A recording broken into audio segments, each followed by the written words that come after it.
안녕하세요, 무타치온입니다. 화장품을 받을 때 적당히 추천받은 제품을 쓰는 분도 있고 꼼꼼히 성분을 찾아가며 구매를 하시는 분도 계십니다. 오늘은 어디서 들어본 적 없는 화장품 루틴 짜는 법을 알아보겠습니다. 대부분 제품을 선택하는 루트가 비슷합니다. 대표적으로는 인스타나 유튜브가 있는데 피부에 광이 나온 사람이 나와 바른 후의 결과를 먼저 보여주고 그 후 바르는 과정을 찬찬히 보여주면 발림감이라던가 성분 이야기를 합니다. 그러면 내 원래 피부를 감안해도 저 정도 결과값은 나오겠지 하고 충동 구매를 하는데 막상 그 사람 피드를 들어가면 사용한 제품만 수십 개가 됩니다. 즉 높은 확률로 광고거나 협찬이라는 얘기죠. 물론 진짜 좋은 제품도 숨어있지만 릴스 특성상 1분 안에 비포, 애프터와 설명을 다 담아야 하니 그 전에 뭘 발랐는지 혹은 그 뒤 어떻게 광을 냈는지는 안 보여줍니다. 그래서 그 제품을 쓰더라도 기대했던 효과를 못 보는 경우가 많죠. 대기업 제품도 예외는 아닙니다. 이건 제품보다 라인이 중요해서 그런 건데 여기서 라인은 어떤 카테고리를 어떤 순서로 바를지에 관한 거라 전략을 짠다는 느낌이 강하고 그 카테고리에 어떤 제품을 넣을지는 미시적인 전술을 짜는 것에 가깝습니다. 당연히 먼저 라인을 잡고 거기에 내 피부를 고려해서 적절한 제품을 배치해주는 게 가장 효율이 좋은데 선택지가 많아도 너무 많습니다. 우선 라인 짜는 기본 공식을 알려드리겠습니다. 흔히 물과 기름은 안 섞인다는 말이 있습니다. 이때 피부는 물과 친한 편에 속합니다. 그래서 물에 가까운 걸 먼저 바르고 기름에 가까운 걸 나중에 발라야 하죠. 이걸 쉽게 판단하는 법이 있는데 딱 봤을 때 액체 느낌이 난다 싶으면 물에 가까운 거고 크림처럼 묵직한 느낌이 난다 싶으면 오일에 가까운 겁니다. 그럼 일단 수성 제품을 먼저 고르고 시너지가 잘 나는 로션이나 크림 같은 유성 제품을 고르면 되지 않나? 하고 착각할 수 있는데 항상 기준을 먼저 잡고 양옆에 제품을 추가해주는 게 맞습니다. 그럼 기준은 뭘로 잡아야 할까요? 그 전에 세럼과 앰플이 뭔지 알아보면 PDRN이나 콜라겐 혹은 비타민C 등 누가 들어도 얘가 핵심이다 싶은 성분을 고농도로 침투가 가능하게 만든 제품을 세럼이라고 합니다. 그리고 앰플은 단순히 세럼보다 농도를 높인 상위 호환이라 보면 되는데 요즘은 경계가 흐릿해져 앰플이라 써있는데 세럼 같은 제품이 있고 그 반대도 수두룩합니다. 바꾸어 말하면 앰플은 라인업에서 에이스 공격수를 담당하는 것이기에 기준은 앰플로 잡는 게 좋습니다. 세럼은 앰플과 역할이 중복되니 굳이 넣어주지 않아도 되죠. 그러면 앰플은 어떤 피부에는 안 좋다더라, 오히려 세럼이 낫다더라 하며 반박하는 분도 계실 텐데 다른 앰플로 바꿔주면 그만입니다. 여러분이 수천 명의 사람 중에서 5명을 뽑아 슈퍼팀을 만든다고 하면 보조 팀원을 먼저 뽑고 리더를 뽑으실 건가요?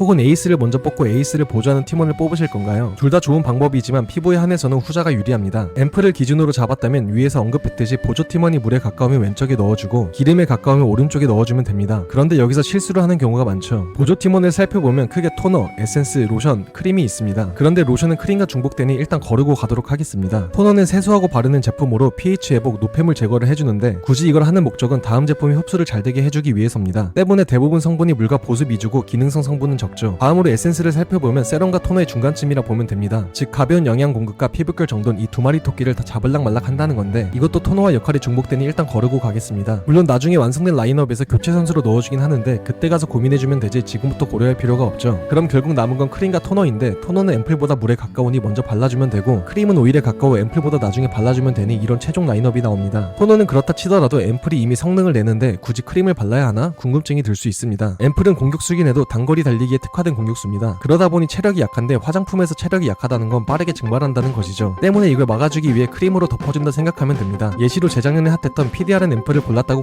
가정하겠습니다. PDRN은 세포 재생에 특화되어 있는데 후기가 좋다고 레티놀 크림을 바르면 어떻게 될까요? PDRN 앰플은 피부한테 천천히 재생하라고 명령하는데 이걸 덮은 레티놀 크림은 세포를 빨리 당장 바꾸라고 명령을 내립니다. 그러면 피부 자극이 증가하여 붉어질 확률이 높아지고 각질이 일어나는 것도 다반사죠. 레티놀 크림을 쓰는 사람 중 부작용을 호소하는 대부분이 레티놀 자체가 안 맞는 경우도 있지만 직전에 충돌하는 성분을 에센스나 세럼으로 쓰는 경우가 허다합니다. 차라리 판테놀이나 시카 크림 혹은 세라마이드 크림으로 덮어주는 게 좋죠. 피부 타입에는 수십 개가 있습니다. 그런데 스킨 부스터를 맞는 게 아니라 화장품을 고르는 기준으로는 건성이냐 지성이냐 민감성이냐 아니냐로 충분합니다. 만약 건성이면 아까 완성된 라인업에 로션이나 에센스를 추가해주면 간단하죠. 그런데 민감성 피부는 제품을 덜 발라야 한다 혹은 제품을 많이 발라야 한다 이렇게 의견이 갈리는 경우를 종종 볼 수 있습니다. 이것도 해결이 간단한데 라인을 건드리기보단 각 라인 제품의 농도를 낮추면 되죠. 예를 들어 내가 민감성 피부라면 앰플 대신 농도가 낮은 세럼으로 바꾼다거나 내가 지독한 건성이라면 크림까지 바르고 수분 마스크팩까지 넣어주거나 지성이라면 크림을 수분 젤크림으로 바꿔 소량만 발라주는 식입니다. 아무리 배가 고파도 치킨, 피자, 족발, 떡볶이를 동시에 먹는 건 불가능합니다. 또 아무리 맛있어도 치킨과 귤을 섞어 먹으면 오히려 역효과를 불러일으키죠. 앞으로 더 유익한 영상으로 돌아올 테니 구독 한번 눌러주시면 감사하겠습니다.